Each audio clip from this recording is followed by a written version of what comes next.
네, 여러분 안녕하십니까? 영군입니다. 자, 오늘은 12월 30일입니다. 네, 사실 지난 레스터전 이 수요일 날 새벽에 있었던 그 레스터전에는 하루 좀 지나고 많은 시간이 지났습니다. 근데 이제 제가 그 본가에 가 있어가지고 컴퓨터를 두고 가서 따로 영상을 촬영하진 못했습니다. 그래서 경기를 일단 보긴 봤는데 뭐 리뷰를 해야 될 것 같아가지고 이렇게 하게 됐습니다. 뭐 제가 뭐 주말에 리즈전 한다고 했는데 리즈전이 연기가 일단 됐고요. 코로나 때문에 리즈 쪽에 코로나가 많이 나와가지고 그래서 뭐 레스터전이 됐는데 뭐 이것도 안 하면 좀 네, 2주 뭐 한 주 동안 또 하는 게 없으니까 그렇게 하게 됐는데 일단은 경기는 일단 1대 0으로 리버풀이 패배를 했죠. 레스터 시티의 아데몰라 루크먼 선수가 득점을 했습니다. 그렇게 해서 일단 리버풀이 졌고 맨시티는 쭉쭉쭉 치고 나가고 있습니다. 첼시도 한 경기 더 하긴 했지만 브렌트포드 상대로 비기면서 리버풀을 다시 역전을 했고요. 그 밑에 있는 아스날, 뭐 토트넘 이런 팀들, 뭐 토트넘은 살짝 미끄러졌지만 아스날은 네, 굉장히 빠르게 치고 올라오고 있습니다. 뭐 강팀들한테는 좀 발목 잡히고 있지만 그 외에는 잡을 팀들은 다 잡고 올라오고 있는 상황이에요. 굉장히 선수들 폼이 많이 올라와 있죠. 자, 리버풀 얘기를 해볼까요? 리버풀은 사실 굉장히 오랜만에 하는 경기였어요. 물론 지난주에 레스터전 있긴 했습니다만, 그때는 이제 로테이션을 많이 돌렸기 때문에 리즈전이 연기가 되면서 이제 1군 선수들, 주축이 되어주는 선수들은 토트넘전 이후로는 거의 한 2주 가까이 쉬고 나온 경기였어요. 그러다 보니까 경기력적인 부분에서 조금 떨어진다. 이런 게 드러나던 전반전이었습니다. 그리고 이제 레스터 시티는 반대로 이제 지난주에 리버풀이랑 카라바오컵에서 경기한 게 거의 12일인가요? 네, 거의 그 정도 쉬고 뛴 경기였고 그 경기에선 졌지만 그 이후로 맨시티전 주말에 맨시티전 치렀는데 그때 6대 3으로 졌어요. 근데 거의 다 이제 세트피스 쪽에서 나온 실점이었고 그래도 이제 3득점을 하면서 좀 아쉬움을 달래할 수 있었던 레스터고 거의 이틀인가 쉬고 바로 리버풀전을 치렀습니다. 그래서 사실은 개인적으로는 이틀 쉬는 레스터인데 좀 잡지 않겠느냐 하는 생각이 강했어요. 근데 안 되더라고요. 개인적으로 이번 경기는 패인을 세 가지 정도로 뽑을 수 있겠습니다. 첫 번째는 레스터가 너무 잘했어요. 센터백 뿐만 아니라 사실 수비진이 거의 괴멸이 된 상황에서 레스터가 이 아마티 그리고 은디디 이 두 명의 선수를 센터백으로 내려서 썼거든요. 물론 이제 벤치에 베스터고르가 있었습니다만 베스터고르도 이제 복귀한 지 얼마 안 된 선수라서 아무튼 그래가지고 그 둘이 섰어요. 그래서 근데 전반에는 좀 많이 고전을 했습니다. 그러면서 이제 살라한테 PK를 내주는 그런 실책성 플레이도 있었죠. 은디디에. 하지만 점점 시간이 갈수록 리버풀의 공격에 적응을 하기 시작하면서 굉장히 좋은 폼을 보여주고 있었고요. 그리고 이제 지난 맞대결에서는 위르겐 클롭의 교체술이 통했다면 이번 맞대결에서는 브랜든 로저스 감독의 교체술이 완벽하게 통했죠. 왜냐면은 교체 투입된 아데몰라 루크먼 선수가 득점을 하면서 그게 선제골이자 결승골이 됐으니까요. 뭐 그래서 뭐 그런 용병술도 좋았고 그리고 슈마이켈 진짜 미쳤습니다. 이번 경기에서 정말 미친 폼을 보여주면서 리버풀의 모든 공격을 다 막았어요. 솔직히 말하면은 슈마이켈이 좀 컸다. 레스터 수비도 수비고 뭐 루크만 득점한 것도 득점한 건데 슈마이켈이 너무 컸다. 네, 이렇게 볼 수 있겠습니다. 자, 두 번째는 리버풀이 그냥 못했다. 리버풀이 못했다. 이렇게 볼 수 있겠습니다.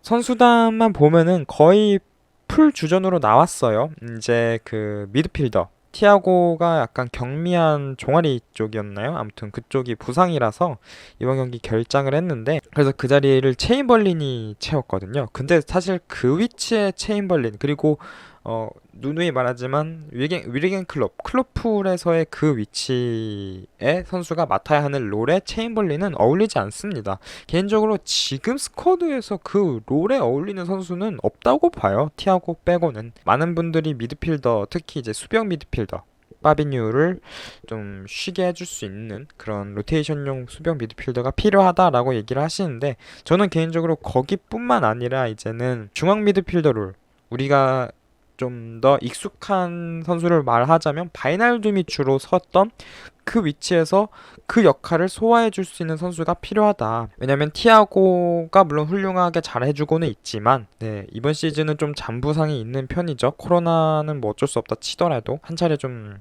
한 달 정도 쉰 적도 있었고, 오늘 이번 경기 또 부상으로 못 나오기도 했으니까요. 그래서 그런 부분들을 때문에라도 좀 필요하다. 그리고 로테이션 멤버 항상 필요하잖아요. 그 위치에서 이제 커티스 존스가 있긴 한데, 글쎄요. 존스는 개인적으로 이 위치는 아니라고 봅니다.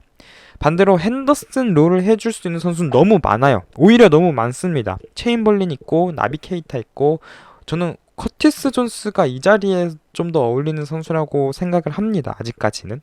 오히려 지금 핸더슨 롤을 맡을 수 있는 선수가 너무 많고, 이 나머지 두 선수의 롤을 맡을 수 있는 선수가 너무 없다. 물론 이제 밀너가 있네요. 밀너 있지만 밀너는 사실 요즘은 보면은 좀 나이가 들었다라는 게 보일 정도로, 네, 많이 좀 부진을 하고 있습니다. 그래서 이제는 좀 대체자를 빨리 찾아야 될 것 같습니다. 그리고 이제 공격도 너무 많이 놓쳤죠. 마네도 거의 지난 시즌 모습 보여줬었고, 살라는 PK를 놓쳤고요.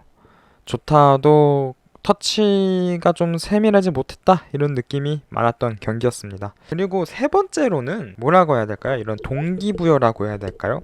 의지? 물론 이제 모든 선수들이 모든 경기 이기고 싶겠습니다만, 내가 이 경기에서 너네는 꼭 잡고 가겠다라는 이 의지는 레스터 쪽이 훨씬 더 강했다고 봐요. 물론 이제 홈 경기여서도 있겠죠. 근데 글쎄요, 제가 이제까지 리버풀을 한 7년 가까이 봐오면서, 특히 이제 위리겐 클럽이 부임을 하고 그 이후에 좀 이제 17-18 시즌부터 리버풀이 유로클럽 대항전을 나가기 시작했는데, 그 시절부터 약간 만약에 다음 경기가 강팀과의 경기다, 조금 까다로운 경기다 하면은 지금 치러야 되는 경기를 좀 소홀히 하는 경향이 있었어요, 그동안. 이게 나쁘다라는 건 아닙니다, 솔직히 말해서. 왜냐면은 EPL 솔직히 너무 빡빡해요, 경기가.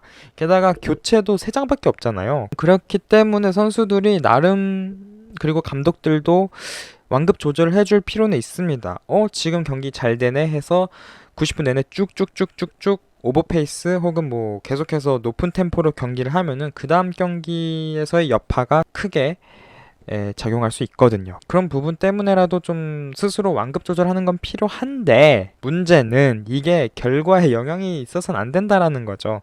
만약에 리버풀 선수들이 정말 그러고 싶었으면은 전반전에 한 골, 두 골 정도는 넣어줬었어야 돼요. 살라가 PK를 넣어줬어야 되고, 혹은 뭐 후반 시작하자마자 후반 초반에 나왔던 마네의 그 1대1 찬스에서 마네가 정확하게 골대 안으로 좀 공을 차줬어야 됐습니다. 근데 그러지 못했잖아요. 근데 그 상황에서 레스터 수비진들은 오늘 너 죽고 나 죽자 하는 마인드로 막 몸 던지고 그렇게 수비하는데, 리버풀 선수들은 솔직히 말하면은 그 정도까지의 의지는 보이지 않았어요. 흔히 이제 축구 이제 그라운드 위를 전쟁터라고 표현하기도 하잖아요. 솔직히 말해서 조금 전쟁터라는 표현은 개인적으로는 좀 좀 너무 나간 거라고 생각을 합니다. 물론 이제 선수들이 저 한 경기 한 경기 소중히 생각하면서 매 경기 매 경기 압박 빡세게 하면서 몸을 던지면서 경기를 했으면 좋겠지만, 그게 사실상 쉽지가 않아요. 특히 뭐 최근 코로나 때문에 여러 가지 경기들이 연기가 되고 또 오히려 압축이 되면서 이렇게 빡빡한 일정들이 몇 개월 내내 이어지고 있는 지금 이 상황에서는 그러기가 더더욱 쉽지 않습니다. 그래도 좀 경기에 집중을 해야죠.